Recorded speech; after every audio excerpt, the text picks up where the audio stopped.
So, what have you found in your research about the connection between ancient Kemet and Christianity? That's a good one. So one of the things that I first and foremost want to say is when we talk about the connection between ancient Kemet and Christianity, we must understand that Christianity is built off of the science and spirituality as set forth in the text that comes out of ancient Kemet. This is something that is easily proven. We have access to primary sources in Egypt. We have access to museums here in the country. Those who live in New York City, we can begin by taking a walk through the corridor or the ancient Egypt exhibit. We can go through the Old Kingdom. We can go through the Middle Kingdom, and we can arrive at the end of the New Kingdom, where we see at the last stage where the Roman colonists and the Greeks are coming in. You see that they're actually assuming Kemetic garb. You see the name of the Ptolemaic, which are the Greek pharaohs or kings of Egypt. We're seeing their names encased in Shenu in ancient Kemet. The royal Shenu houses the name of the Nisut. And as the Europeans are coming into ancient Kemet, they invite us to see themselves as kings. One of the telltale signs that Christianity has its inception in ancient Kemet is from the fact that when you go into places in ancient Kemet, such as the Temple of Dendera, of which we have a replica of that temple here in New York City at the Metropolitan Museum, you notice that the images of the Neteru are all in African garb, yet you see Europeans bowing and paying homage to it.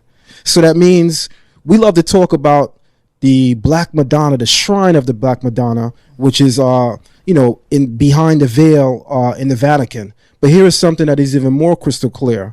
Go to ancient Kemet, and literally you can see on the walls in the Temple of Dendera white kings, white Greeks coming into Egypt, assuming kingship through the lineage of the Ptolemies, and literally bowing down to African gods, bowing down to African ideas of spirituality.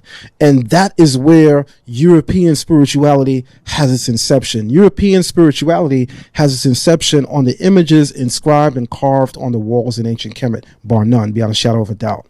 When we go into the literature, when we get into, I want to say, the New Kingdom period, where we're looking at something called the Theban recension of the Ru-Nu Pert Emheru, which is the book of the coming forth into light. It has its various stages. Some scholars speak of 3 revisions or 3 recensions. For instance, shout out to the brother who came through the other day from the Temple of Anu. One of the things that immediately stood out to me about that temple is that Anu represents the oldest priesthood in ancient Kemet. And in the Greek, they usually refer to it as Heliopolis. And this is the earliest stages of the literature that makes its way to what we're calling the pyramid text. It's basically the priesthood of Anu. Then by the time you get to the Middle Kingdom, you're having what's called the coffin text. And the coffin text has some nuance, but by the time you get to, I want to say, the end of the by the time you get to the New Kingdom period, you have something called the Theban recension of the Ru-Nu Pert Emheru, which is the Theban revision of this ancient text, which is now the holy site is switched where it's in Thebes in ancient Kemet. Hence, it gets its name, the Theban recension. And it is here that we find the 42 codes or the 42 oracles of Ma'at. It's here that we find all of the vivid vignettes that we can see, all of the scenery in terms of the Hall of Judgment. And as the Europeans are coming into Africa, after the indigenous Kemites are no longer on the throne and Europeans are now taking the throne, they're literally bowing down to African gods, and they're assuming the identity of ancient Kemet. And they're taking these ideas and they're bringing it into Europe, and they're incorporating it into every spiritual system that they go into. There is no spiritual system that Europeans aren't in today that they haven't brought Egyptian literature and practice with them.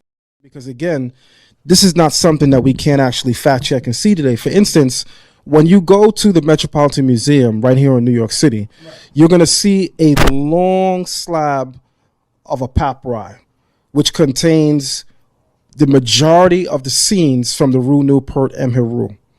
When we get to chapter 125, which deals with the 42 negative confessions, they have all 42 present.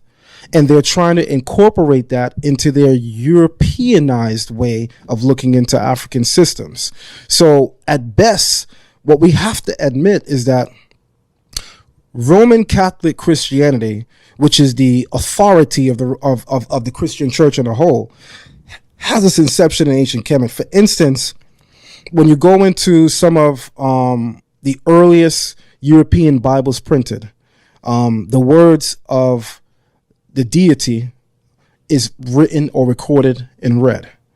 When you go into the Runu Pert Emheru, of the period of the Greco-Roman Empire, you'll notice that, number one, it's no longer written in hieroglyphs or the Medu Neter, it's written in hieratic. And hieratic is written from right to left. But more importantly, the names of important people such as the nobles, the kings, the priests, the scribes, and of course the Neter and the Neteru, they are all inscribed in red.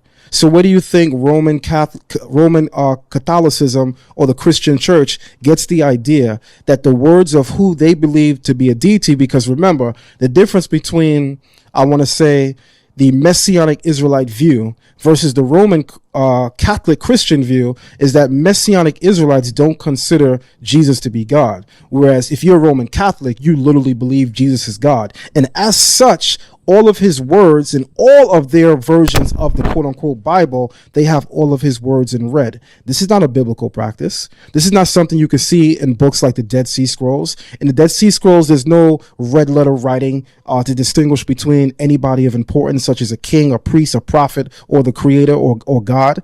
This is something that has its inception in ancient Kemet that Europeans stole, some people say borrowed, Europeans stole and incorporated it into their spiritual system called Roman Catholic Christianity.